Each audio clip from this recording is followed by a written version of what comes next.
So one thing I've found on this spiritual path that I would ask a lot in the beginning stages, and I'm finding a recurring theme with these great questions you guys are asking. There's two main questions in different variations.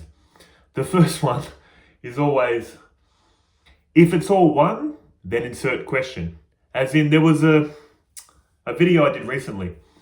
If it's all one, if my murderer and me are one, why defend myself? Or if it's all one, why shouldn't I hurt others? See, if it's all one, then why this, why that? Very common question. And this, like I mentioned in those type of videos, is because we're mixing up levels. In Advaita Vedanta, they talk about 3 levels of reality: ultimate, transactional, and imagined. I won't get into it, but this is basically mixing up the levels. Smuggling qualities in to one level it shouldn't be in. Oh, it's all one, let's smuggle in the quality of, should I defend myself? Or should I do this? See, the ultimate performs no action.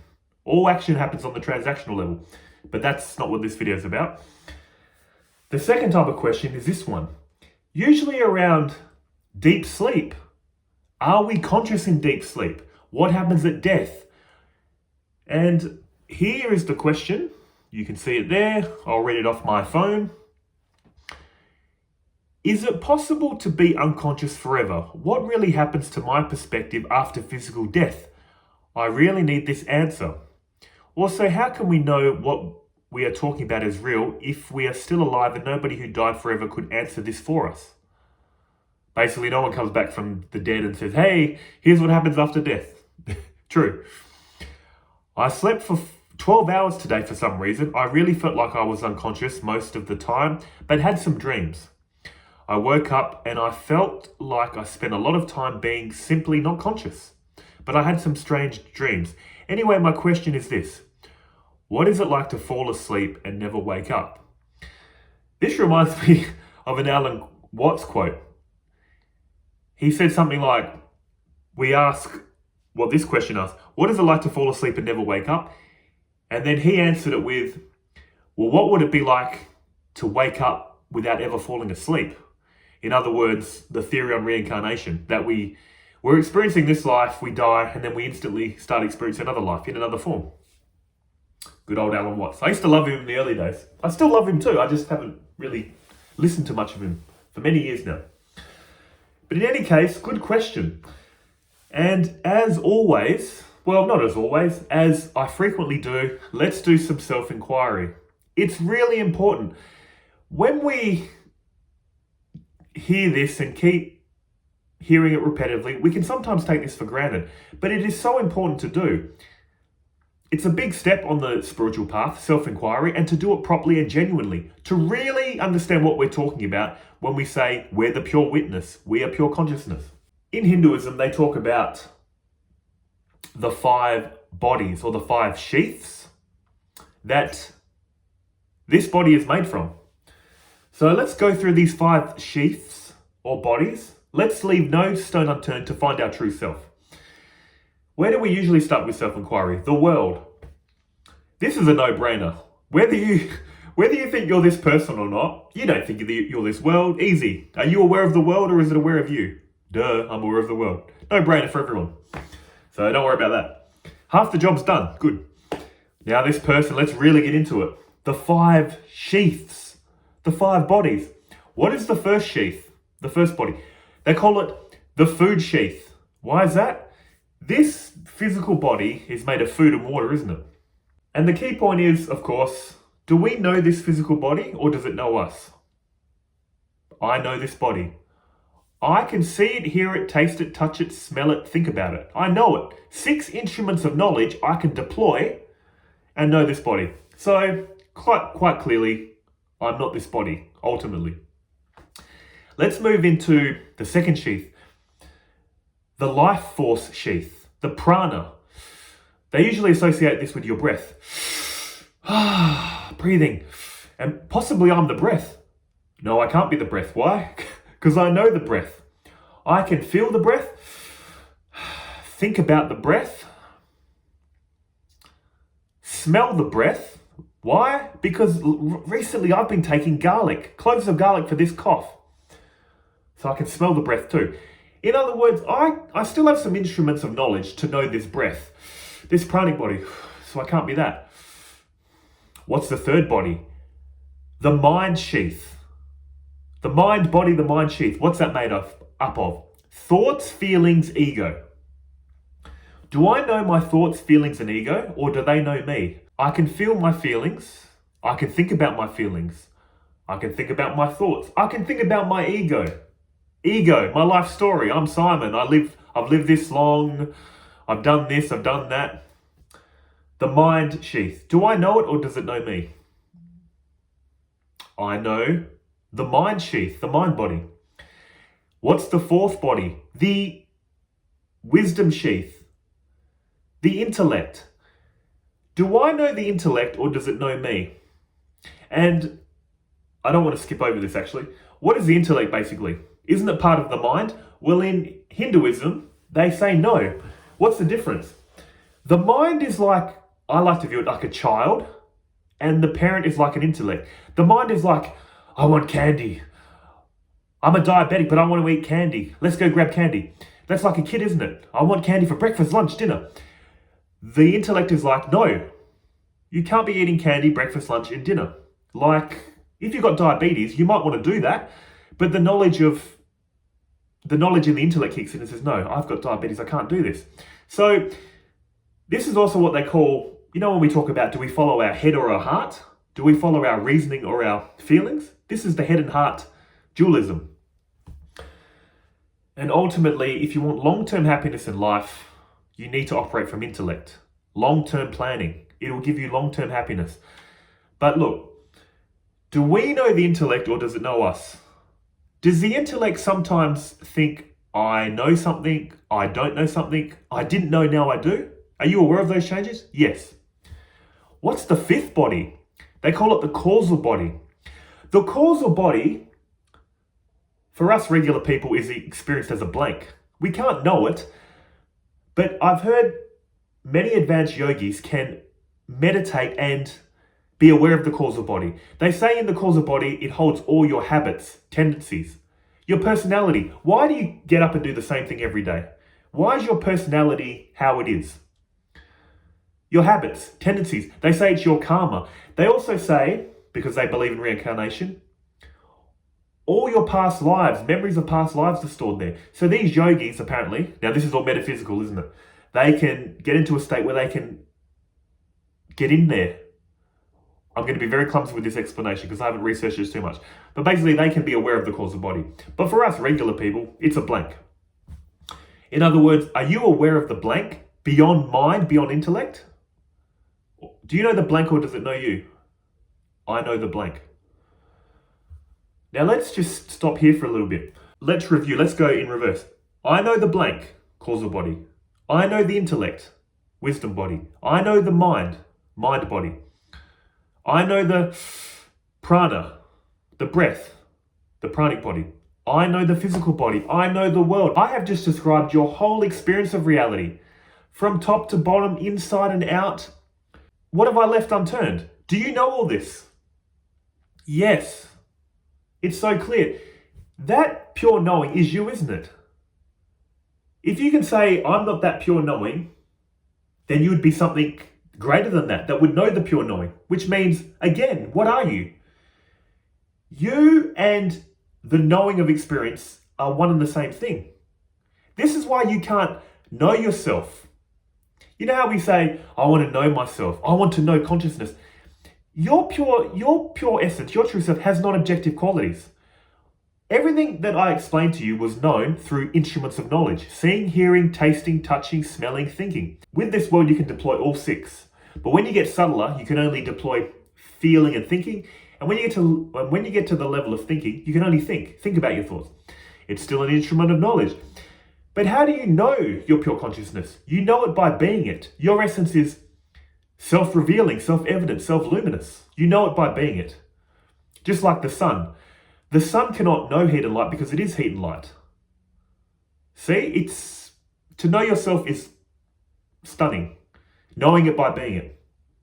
But in any case, I'm just showing you, I've objectified your whole experience, top to bottom, inside and out, left no stone unturned. Now let's get into these questions. Let's collapse these 5 bodies into 3 bodies. They also talk about the 3 bodies, which is just a collapse of the 5 bodies. What are the 3 bodies? Physical body, subtle body, and causal body. When we fall asleep at night, if I'm going to be technical, we fall into deep sleep, into a blank, and then a dream emerges, and then we fluctuate between blankness, unconsciousness, as this commenter said, unconsciousness, dream, unconsciousness, dream. Exactly what they were describing. So we basically go into a blank and then do that little thing. But in this example, let's just modify it for this example. Three bodies we're dealing with. In the waking state, all 3 bodies are active. The physical body, with the physical senses, experiences a physical world. The subtle body is powering up the senses of the physical body. Your mind, your thoughts, your ego. You're interacting in the physical world, and then your ego makes up a story about it. The mind thinks about it. Your feelings get triggered. See? So the physical body and subtle body are online in the waking state. And the causal body is powering all this too, in the sense of all your habits and tendencies are coming from it to power these other 2. When we fall asleep, let's say we didn't drop into deep sleep, like literally happens, we just fall into a dream straight away. What is a dream basically? It's when the physical body shuts down, falls asleep, the mind which was used to light up the physical body to generate thoughts and feelings about this physical world, it can't do that anymore. So our mind, its nature is to know. It's like a mini Brahman. On the bigger scale, Brahman's nature is to know, so it splits itself up into subjects and objects. It's self-reflective, self-aware. Our mind does this on a smaller scale. So when we lose awareness of the physical body, the mind is like, I need to know something. Let's generate our own reality, a dream. So your one undivided conscious mind splits itself up into a dream character in a dream world. And you take that to be real. You just think, I'm a dream character now. Because the mind can't use the body anymore, can it? In any case, this is what's happening. It's just the subtle body in play. Subtle and causal. Where do your dreams come from? The causal, which generates the dreams of the subtle. What happens when we fall into deep sleep? This is when, so the physical body is shut down, the mind shuts down. Now all we're left with is the causal body. Your essence, pure consciousness, is now lighting up a blank, which is the causal body. Basically, we are as closest to our true self at this point. This is why it's so blissful and peaceful. If you remove this, there's just self-luminous, pure consciousness. But what blocks it? Causal body. Now, this state is very peaceful. It feels like a blank. It feels like unconsciousness. To who? Not to consciousness. To the waking person we thought we are. We're gone at this point. The body shut down. The mind shut down. There's just the causal body being lit up. Now, this causal body seems innocent, doesn't it? But they say this causal body has the seeds to all our suffering. If all our thoughts and feelings were like big trees and plants coming out of this causal body, what happens when we fall asleep? It all retracts back into the seed state. So we have the seeds of suffering still in us. That's why when we wake up, it's like the seeds are triggered and we're back to all this reality. It's like when you've got your laptop open, you know, when it falls asleep and the screen goes blank. Then when you shake the mouse, it comes back online. It's like that. This is why when we wake up, it's the same reality again, because of this causal body. I'm being very detailed and slow with these explanations to get you to realize something. We feel we're unconscious in deep sleep, don't we? Why? Because we identify as this person, this waking self. But we're not unconscious. We're just conscious of a blank. We're just conscious of the causal body that generates the mind, that generates the physical body. Yourself, your true self, pure consciousness, is lighting up all these 3 states. That's what this Om symbol behind me is referring to. The Mandukya Upanishad, it's the most enlightening Upanishad. 12 verses, it talks about the Om symbol. How we cycle through waking state, dream state, deep sleep. Waking state, dream state, deep sleep. Very powerful Upanishad. But in any case, what I'm saying is, what happens at the point of death is what happens at the point of deep sleep. They say you're going to blank out initially. This subtle body, made of your thoughts, feelings, tendencies, this is the teaching of reincarnation, leaves the physical, transmigrates, until it takes on another physical body. This is the teaching of reincarnation. What kind of tendencies and habits, what kind of life will this subtle body inhabit next life? They say whatever you were generally doing in this life, that's a big predictor for the next life. If you're into spirituality this life, you would have done some spiritual practice last life, or kind of got into it. Because do you really feel like you chose spirituality? I didn't. I feel like it chose me. So they say whatever habits and tendencies you build up from life to life, carry over. Now here's the thing. This whole story of reincarnation, the physical body dies and it carries over to a new body. Every culture of the world has believed in this. Even Christianity, I was looking up. Early Christians believed in reincarnation until the early church said, we can't have this teaching. We need to make people feel they've only got one shot. Be good now or that's it. Follow what we say and that's it. A sense of urgency. Because the teachings of reincarnation are very forgiving. They talk about the soul evolving over many lifetimes until it gets to the point of enlightenment. And if this sounds strange, we'll look at your whole life. From a young child to now, haven't you constantly evolved? Haven't you felt like the same person, which is basically the pure witness, lighting up the body and mind of this person that's slowly getting older, slowly getting more knowledge, slowly getting more experience? I'm assuming you didn't start off spiritual young. And at whatever age you're at, you slowly evolve to these teachings. They say that reincarnation is like that on a bigger scale. On a smaller scale, every time we fall asleep is like a mini death. Every time we wake up, it's like a new rebirth. Death, rebirth, death, rebirth. On a longer time scale, every life is like a day. Every death is like a night. See? And I get it. This is all metaphysical. But the thing is, you're right. They mentioned that in this comment. Who knows what happens at death? Advaita Vedanta is very strong, though, in their conviction that when you die, it's not going to be the end. They're very strong in saying, at the point of death, you may think, oh yeah, those Advaita Vedanta people were right. I'm not dead. As in, the subtle body's not dead. So what I'm basically getting at is, your true self is unborn, never changing, never dying, pure consciousness. We did self-inquiry. You need to do this a lot to see this clearly. You realize your pure essence, the foundation of your being, is never born, never dies, not coming, not going. But this character, we might say, oh, all this reincarnation is bullshit. It's a story. Well, if you're going to think that's bullshit, you need to take your life right now as bullshit. This life is a story. So as much as you believe in this story of your life, I'm living a life, I'm getting things done. I did things yesterday, I'm doing it tomorrow. If you believe in this story, there's no harm in believing in reincarnation, because that will be a continuation. So what happens at the point of death? This body is going back to where it came from. I'm sorry. It's made of matter. Here's the beautiful thing about Advaita Vedanta. They even class the subtle body as matter. Anything with objective qualities, this thought, this feeling, it's still the objective reality. So they say, okay, this body wears out, but the subtle body continues to more lives, until you achieve enlightenment. Then the subtle body disintegrates and you're just left with the infinite eternal realization of your true self. And look, I've got into a lot of metaphysics in this video. You're right, who knows what happens at death? This is Advaita Vedanta's strong conviction. Until you wake up from this, till you realize your true self is the fabric of all reality. Another thing I'd like to mention is, whether you believe in all this reincarnation, all this metaphysical stuff, can you really leave these teachings at this point? I've tried this. I've thought, this is ridiculous. This was nonsense many years ago. I left. I went back to the world. Let's party. Let's have fun. It wasn't doing it for me. I slowly came back. Why? Because you cannot deny the benefits of a spiritual life. Just say at the point of death, that's it.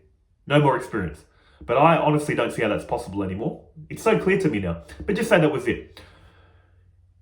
If this was my only life, I'm speaking from my point of view, these teachings have done so much for my inner peace, well-being, happiness, playfulness than any kind of self-help I've done.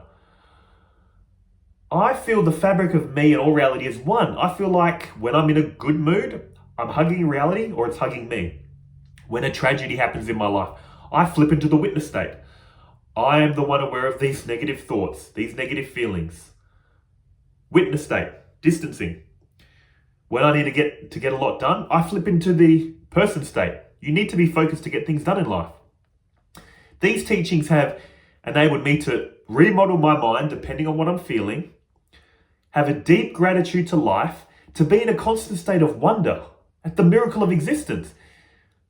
Keep doing self-inquiry until it dawns on you. It reminds me of that Neil Bohr's quote about quantum mechanics, I think. He said, if you aren't shocked...